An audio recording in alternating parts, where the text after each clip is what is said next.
When you open most history textbooks, the story of World War II begins with a single date, September 1st, 1939, the day Hitler's Wehrmacht crossed the Polish border. But what if I told you that the real origins of the deadliest conflict in human history have nothing to do with that date? What if the roots of World War II were planted not by generals, but by bankers, not on battlefields, but in boardrooms? The conventional narrative is clean, it's simple. A mad dictator seizes power in Germany, he builds an army, he invades Poland, the Allies fight back. Good triumphs over evil, end of story. But this version conveniently ignores some uncomfortable questions. Where did a bankrupt, humiliated Germany get the money to build the most powerful military machine in Europe in just 6 years?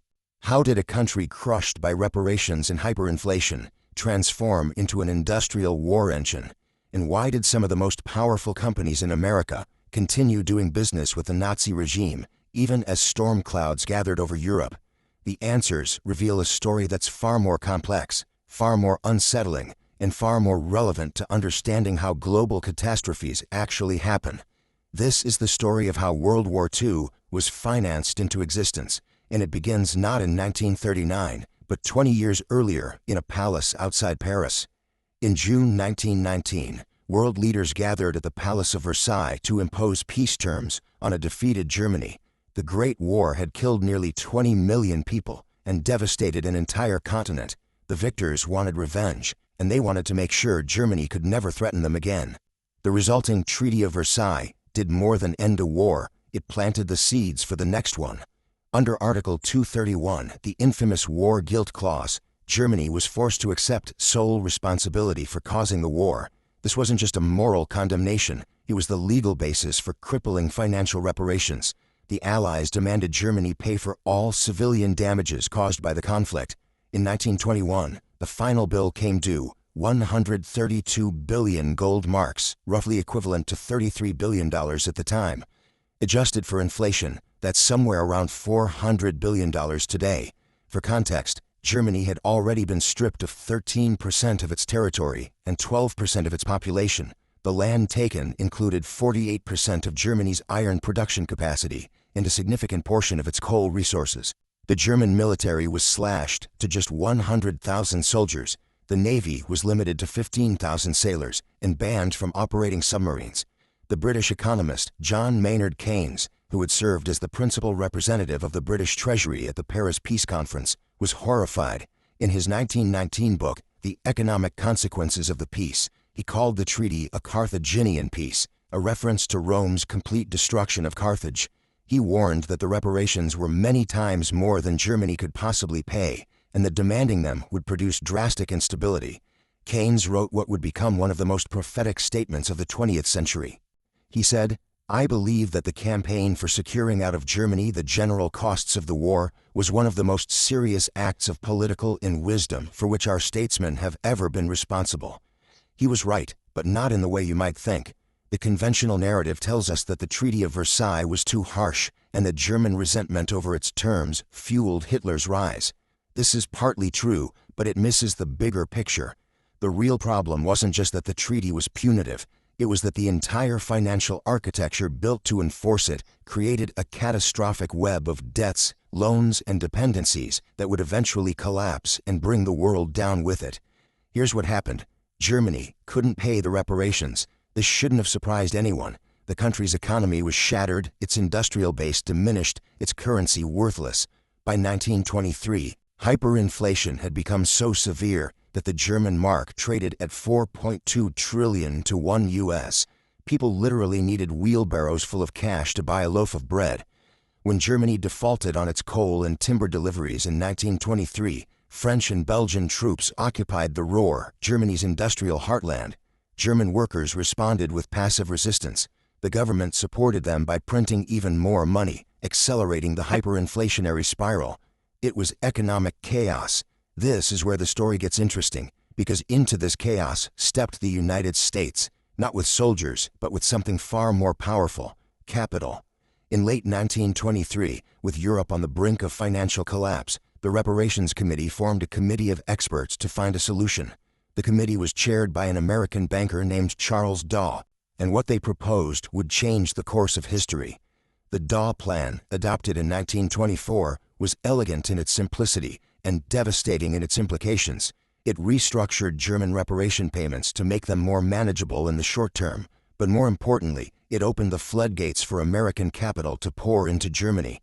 Germany was loaned 800 million Reichsmarks to stabilize its currency and rebuild its economy. About half of this sum was raised through Wall Street bond issues. The financier J.P. Morgan floated the loan on the American market, and it was quickly oversubscribed. American investors, flushed with cash during the Roaring '20s, couldn't get enough. Over the next 4 years, American banks continued to lend Germany enormous sums. By 1929, foreign loans worth more than 10 billion Reichsmarks had flowed into Germany. Some estimates suggest U.S. loans under the Dawes Plan and the subsequent Young Plan exceeded $3 billion. And here's the thing that most history books gloss over. This created a bizarre circular flow of money. American banks lent money to Germany. Germany used that money to pay reparations to France and Britain. France and Britain used those reparation payments to service their war debts to the United States. In effect, American capital was flowing out and then flowing right back in. Everyone seemed to win. American investors earned interest. Germany got economic recovery. France and Britain got their reparations. The Golden '20s began. German unemployment fell. Industrial production soared, and the Weimar Republic finally seemed stable. But there was a fundamental flaw in the system. Germany wasn't actually generating the wealth to pay its debts. It was borrowing the money to pay them. And the moment American credit stopped flowing, the entire edifice would collapse like a house of cards. But that moment came on October 24, 1929, Black Thursday, the Wall Street crash. When American banks failed, they called in their foreign loans. The river of capital that had been sustaining Germany dried up overnight. Between 1929 and 1932, German industrial production fell by roughly 40%. Unemployment skyrocketed from 1.4 million to over 6 million. At the height of the crisis, 1/3 of German workers had no job. Wages fell by 39%. Banks collapsed, businesses shuttered, people starved. The Weimar government's response made things worse. Afraid of reigniting hyperinflation, Chancellor Heinrich Brüning implemented austerity measures, cutting spending and wages at precisely the moment the economy needed stimulus. It was economic malpractice on a national scale. And into this chaos stepped Adolf Hitler. In the 1928 elections, Hitler's Nazi Party had won just 2.6% of the vote. They were a fringe movement dismissed by most Germans as extremist cranks. But the Great Depression changed everything. By the September 1930 elections, with unemployment ravaging the country, the Nazis surged to 18.3% of the vote, becoming the second largest party in the Reich. By July 1932, they had captured 37%. In Parliament, historians have long debated the exact relationship between economic conditions and Nazi voting. Recent research has provided some striking answers. A 2019 study published by the Center for Economic Policy Research found that cities more exposed to failing German banks saw dramatically higher support for the Nazi Party. When the major banks, DZ Bank and Dresdner Bank, collapsed in 1931, triggering a full-blown financial crisis, the political landscape transformed. The researchers found that economic collapse was one crucial mechanism linking the banking crisis to Nazi voting. While unemployment alone didn't perfectly correlate with Nazi support, income declines driven by bank failures strongly increased votes for Hitler's party. A one-standard deviation decline in income caused by bank failures was associated with a 4.3% rise in Nazi support. But it wasn't just economic factors. The banking crisis also operated through psychological channels. Even after controlling for changes in economic fundamentals, higher exposure to failing banks directly increased Nazi voting. The trauma of seeing financial institutions collapse, the fear and uncertainty it generated made people more susceptible to extremist messages promising order and stability. Hitler understood this perfectly. He positioned himself as the savior who would rescue Germany from the chaos created by democratic institutions that had failed. He blamed the Treaty of Versailles. He blamed the Jews. He blamed the communists. He blamed the November criminals who had surrendered German honor in 1918. He promised to tear up the despised peace treaty, restore German pride, rebuild the military, and create jobs for the unemployed. And he had financial backing. While the Nazi Party drew support from mass movements, It also received significant funding from German industrialists, who saw Hitler as a bulwark against communism in a potential route to power. Men like Fritz Thyssen, the steel magnate, poured money into the party. The connection between big business and the Nazi rise to power is complicated, but money unquestionably flowed. On January 30, 1933, Adolf Hitler was appointed Chancellor of Germany. He had not won an outright majority. He had not staged a coup. He had been handed power through backroom dealings among conservative politicians who thought they could control him. They were wrong. Now comes the part of the story that gets really uncomfortable, because Hitler didn't rebuild Germany's military and economy alone. He had help from some very unlikely sources. In October 1936, the U.S. ambassador to Nazi Germany, William Dodd, wrote a letter to President Franklin Roosevelt that revealed a shocking truth. Ambassador Dodd reported that more than 100 American corporations have subsidiaries here or cooperative understandings with Nazi Germany. Let's start with Ford. Henry Ford was not merely a businessman who happened to do business with Germany. He was a dedicated anti-Semite whose writings directly influenced Hitler. Ford's newspaper, the Dearborn Independent, published a series of articles in the early 1920s alleging a Jewish conspiracy to take over America. These were compiled into 4 volumes called The International Jew. Hitler read them in German. He kept a portrait of Henry Ford in his office. In Mein Kampf, Hitler praised Ford as the only American who had resisted Jewish influence. In July 1938, Hitler awarded Ford the Order of the German Eagle First Class, the highest decoration Nazi Germany could bestow on a foreigner. Ford accepted it. Ford's German subsidiary, Fordwerk, operated throughout the Nazi period. Construction of Ford trucks assembled in Cologne was completed just in time for Hitler's invasion of Czechoslovakia in March 1939. Between 1942 and 1944, the Ford plant in Cologne constructed about 10,000 half-tracks for the German army. By 1942, of the Wehrmacht's 350,000 trucks in service, around 33% were produced at Ford factories in the Reich. A U.S. Army report dated September 5, 1945, directly accused Ford's German subsidiary of serving as an arsenal of Nazism, at least for military vehicles, with the knowledge and consent of the parent company in Dearborn, Michigan. Then there's General Motors. GM's Opel division was the largest car maker in Germany. Together, Ford and General Motors, German affiliates, controlled 70% of the German auto market at the outbreak of war in 1939. They quickly retooled to supply military trucks that the Nazis used to invade Poland, France, and the Soviet Union. The head of General Motors at the time was James Mooney, who was an ardent opponent of the New Deal and an admirer of Adolf Hitler.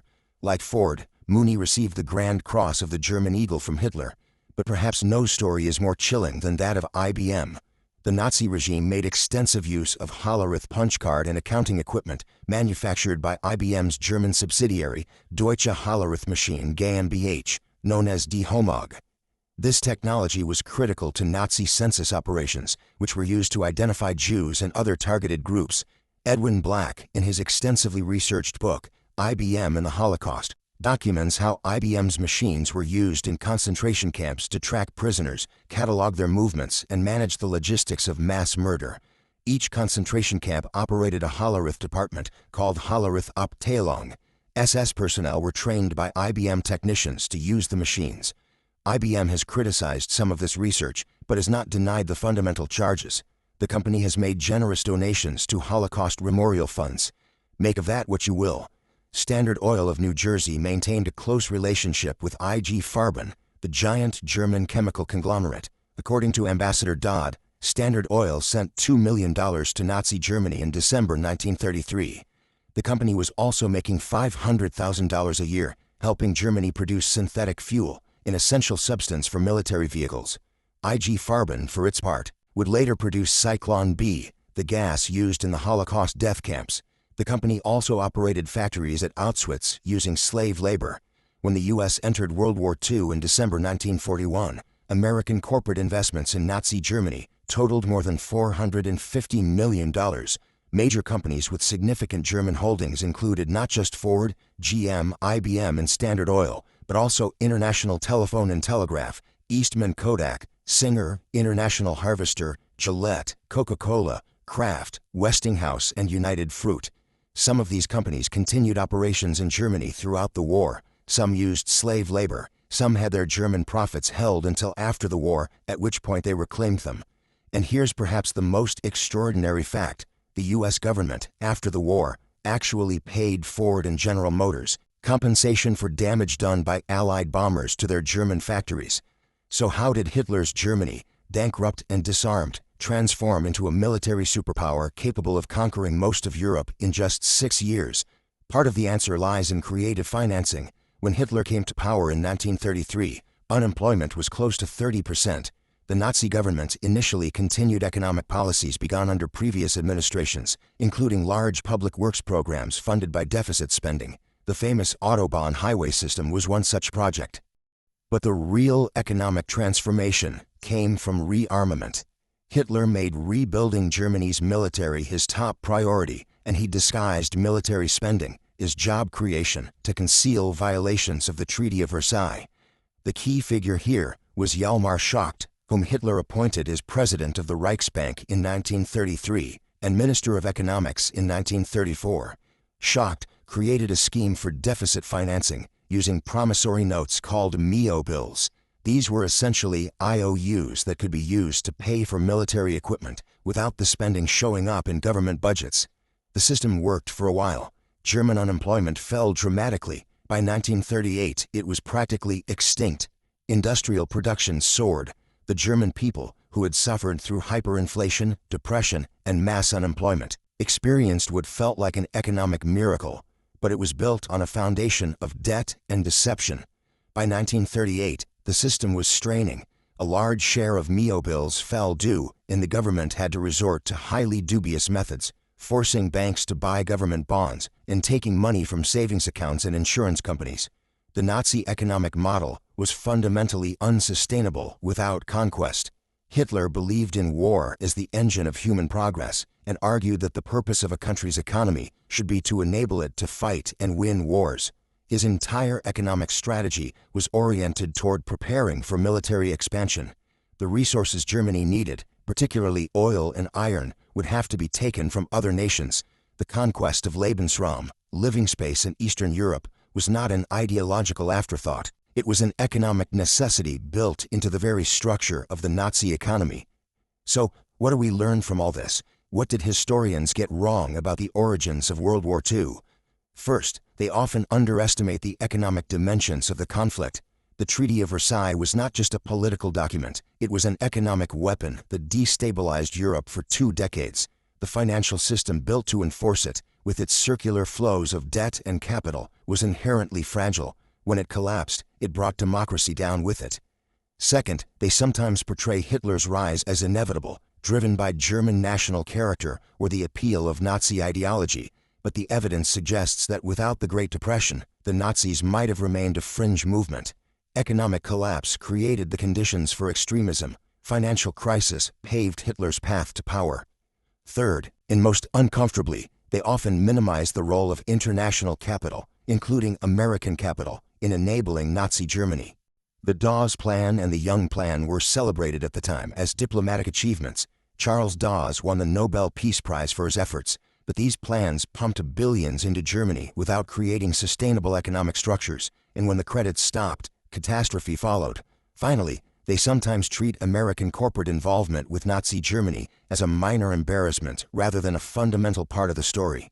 Ford, GM, IBM, Standard Oil, and dozens of other companies provided the Third Reich with trucks, technology, fuel, and financing. Some continued doing so even after war broke out in Europe. Their executives received Nazi medals.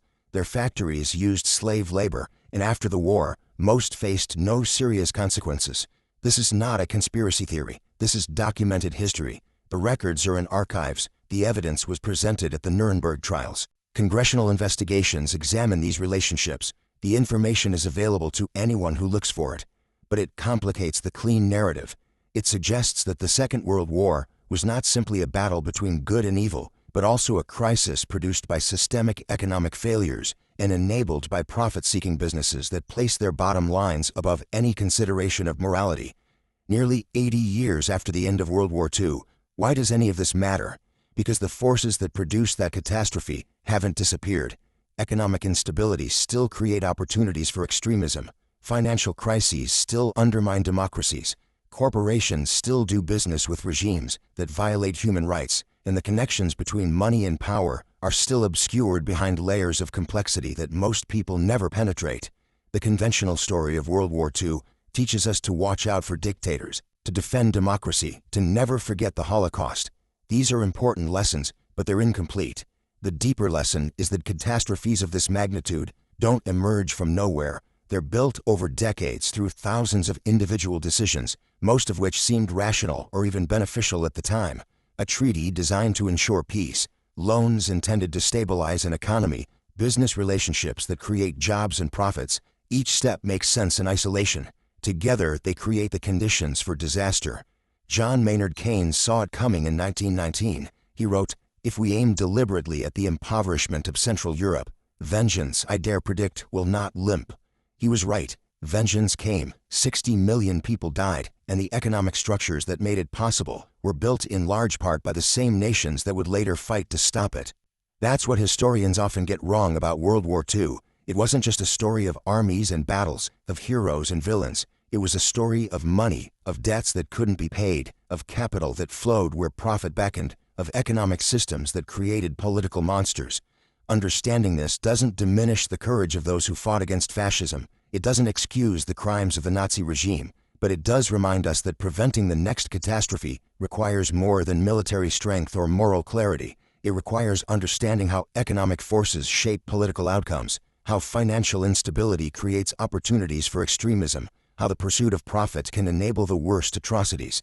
That's a lesson worth remembering, because the next crisis is always closer than we think. If this exploration of hidden history resonated with you, consider subscribing to the channel. We're digging into the economic forces that shape our world, the power structures that operate behind the scenes, and the stories that the mainstream narratives often leave out. Hit that subscribe button, and I'll see you in the next one.